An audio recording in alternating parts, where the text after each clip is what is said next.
how to change buy now button text in Shopify. So first go to your dashboard here, and then just click on online store at the left side. Okay, now just click on the three dots here and then click on edit code.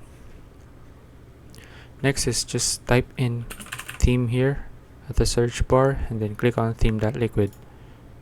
Okay, now click anywhere here and then click on Control F on your keyboard and then type in /head. Okay, now just click on next.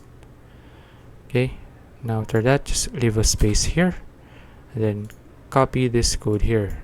Don't worry, I will leave a link to this code so you can just check it out on the description below. Okay, so after copying the code, just type in the code here, paste it here and then just click on save.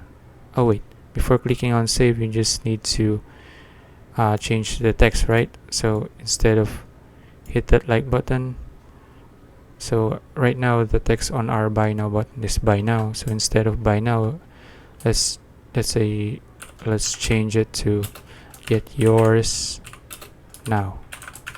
Okay, so after that just click on save, then exit here and then let's check out the store catalog, and then so you can see instead of buy it now you can see it as get yours now. So that's it. If you found this video useful, please like and subscribe for more videos like this. See you in the next one.